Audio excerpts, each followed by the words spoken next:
Namaskar and welcome to this exciting new episode from Sattology Debunking Mythology.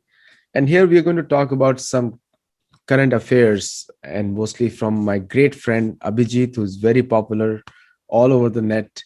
And he's on many TV shows across the world. And despite us being purely academic channel, we are going to just for our students, we are going to record this session on global updates. And I'll ask him specific questions. And you know, Abhijit, you love Abhijit. I know all of you. You keep on asking, when is he coming back? So here he is. So without delay, let us welcome Shri Abhijit Iyer Mitra. Thanks for having me on. Abhijit, first of all, you know, you just got a COVID vaccination, and the effects are it's tough, right? Many people are scared of it right now. Yeah, but you shouldn't feel scared of it because, like Ah, any other vaccine, you get sick for about 24 hours or so. right, And then, which is kind of what a vaccine is meant to do. It right. gives you a very small dose of an easily conquerable uh, strain of the virus, and you build up the immunity to it. And that's a good thing. So, yeah, I mean, I'm quite stoked that I got it so early. And yeah, I'm like, I'm good.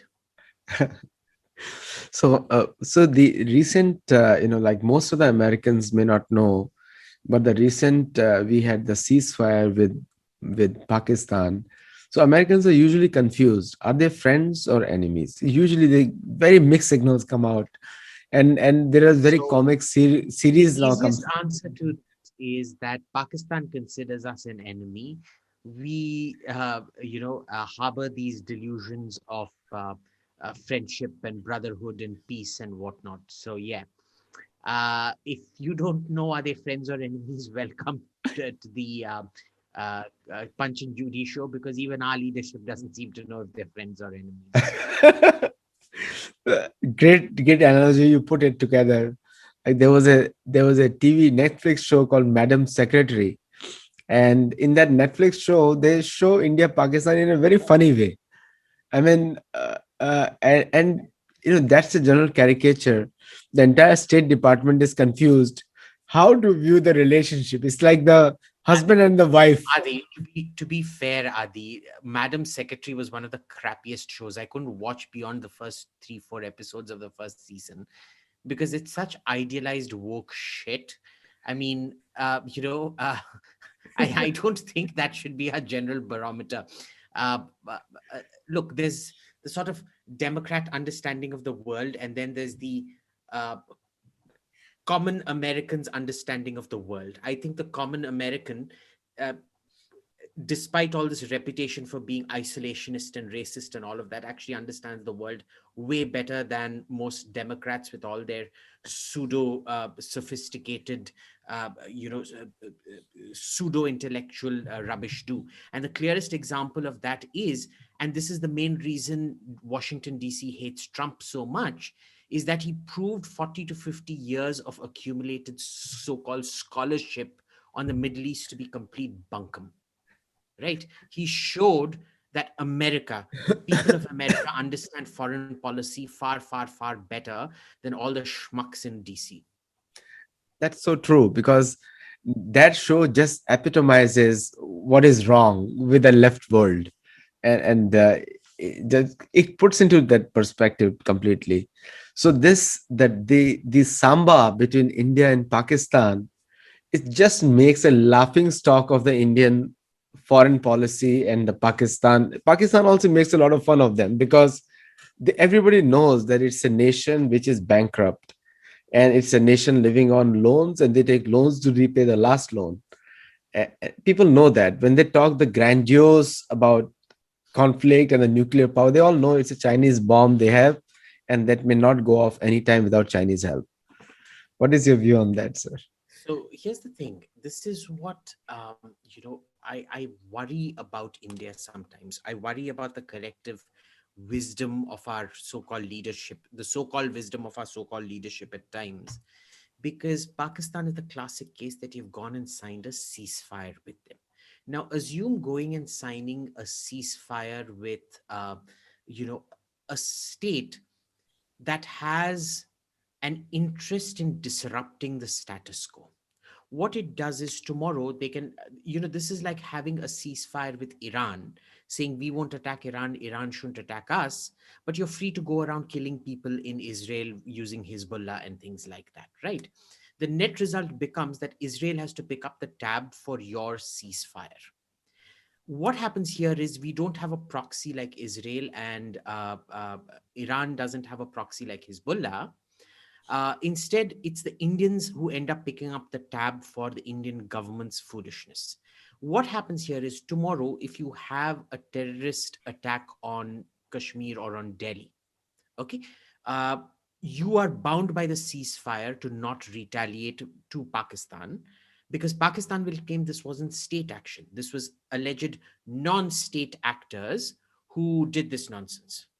And we all know that's crap, because there's no such thing as a non-state actor. It's a sub-state actor. It acts as a ancillary unit of the an auxiliary unit of the Pakistan army. So it's literally playing into their hands. And I can accept you were foolish once or twice, but to make the same mistake over and over and over again, I mean, seriously, dude, like, did the cholesterol get to their brains or something like that?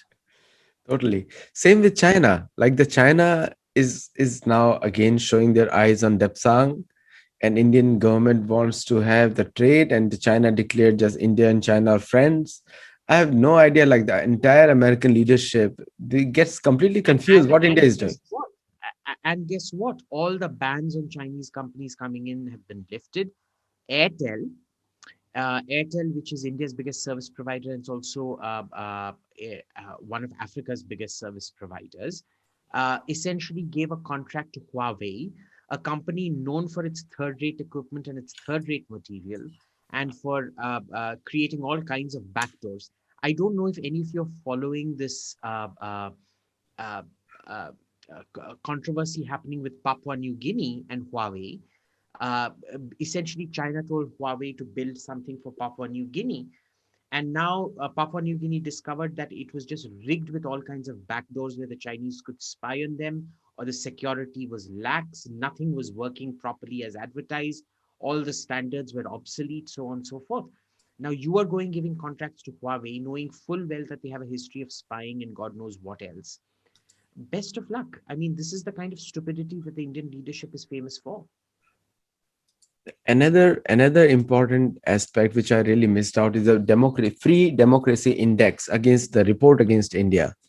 Now everyone knows that's a very leftist and accusing India of freedom index, which Fareed Zakaria quoted in CNN. Fareed Zakaria, everybody knows, is a rabid India hater.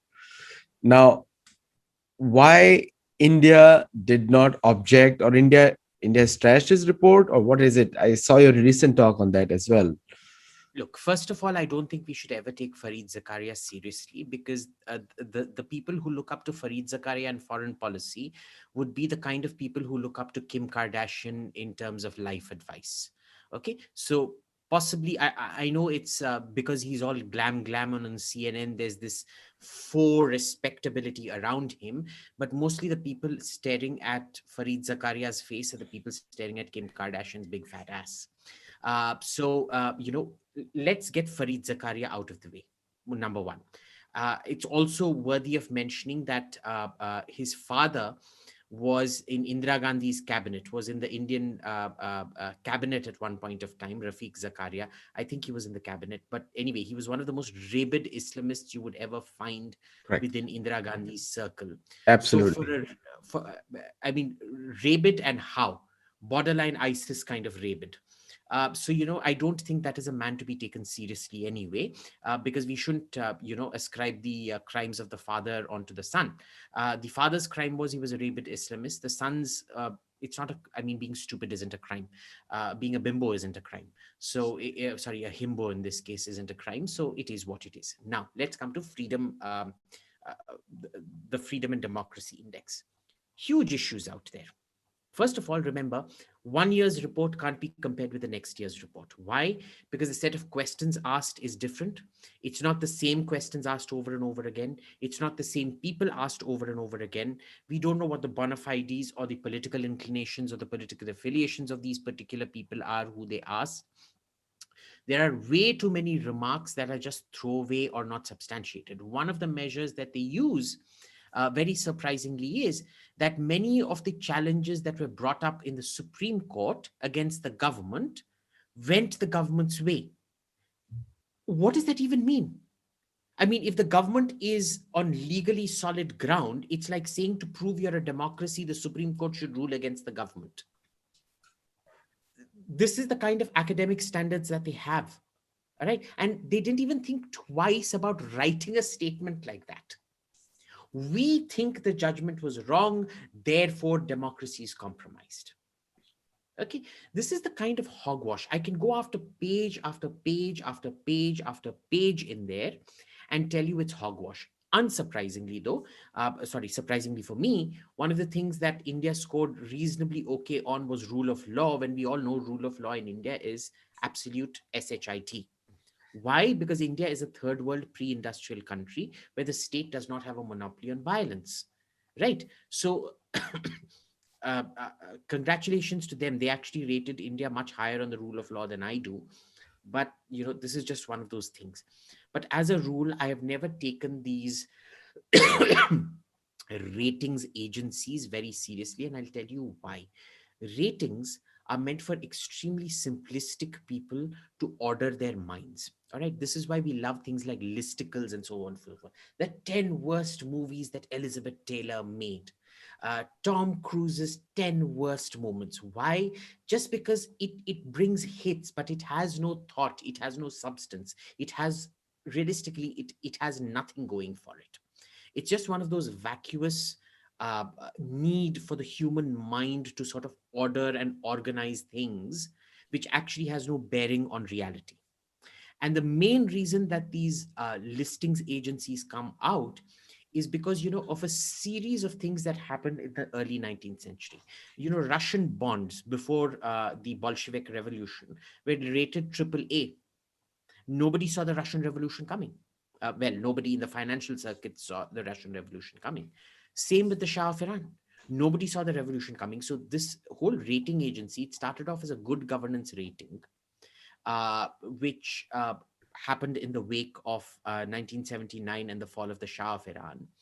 And the point of it was to, it isn't actually a scholarly study of good governance, a scholarly study of democracy, a scholarly study of anything. It isn't. What it is it's a uh, tool for a bunch of CEOs who get their political risk calculus wrong to say, hey, look, all these guys said so, therefore I don't bear personal responsibility for screwing up, and my board doesn't bear personal responsibility because this is what everybody else said. Okay, it is a board responsibility evasion mechanism. It is a personal responsibility evasion mechanism if you use it in your business calculus. Other than that, it's really nothing. I know you're not well. My last question series is, what is the Indian perspective of the new American administration right now?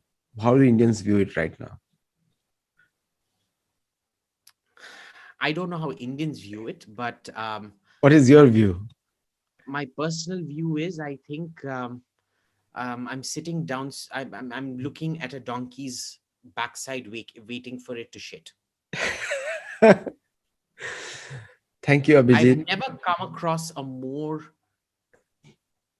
dangerously uh, out of sorts president or a more clueless vice president. And usually one should be a redundancy measure for the other. In this case, neither is a redundancy measure for the other. And I think America really needs to sit down and have a very, very careful look if either of these two clowns are worthy of keeping their finger on the nuclear button. very aptly summed up, and I think we all have to look up to this. But one thing I must say, that recently when Biden said about Indian Americans, but it was without being political, but I would say one thing is that India has to weigh what does that mean in a much more holistic way, because just a face value glorification is not enough. The policies matter, and for Indian Americans also, it's a big risk because But if you remember in one of our previous podcasts, we discussed this. Indian Americans are like dogs. You say good boy and they're very happy. You give them a biscuit in the mouth, they're very happy, right? correct. They're your quintessential. You go back to every racist stereotype of the worst kind of racist stereotypes from pre-war, pre-civil war America, or even post-civil war, pre-segregation America. The Indian would fit in there perfectly. They don't want anything deep in terms of policy. They don't want anything deep. And mind you, Indians would be the most affected by all these things of canceling white privilege in colleges and things like that, because Indians tend to do very well in colleges. Asians, as a rule, tend to work very hard and do very well in colleges. They would be at the receiving end of it. They left India because they were at the receiving end of our version of affirmative action called reservation. And they went off to America because of that. And here they come to America and they support this kind of crap. So, uh, I- Indians really are, I'm sorry to say this, but NRIs are the absolute worst kind of trash I've ever had the misfortune of coming across. Thank you, Abhijit, for your time. I know you're not well, and we'll come back again shortly with another take on the world affairs. That by that time, many such things would have happened more, and will be more fresh perspective. Thank you, all the Take viewers who are care. watching it and who are loving it. Yes, and what you're saying. Thank you. Bye. I Bye, thank you. guys. Thank you.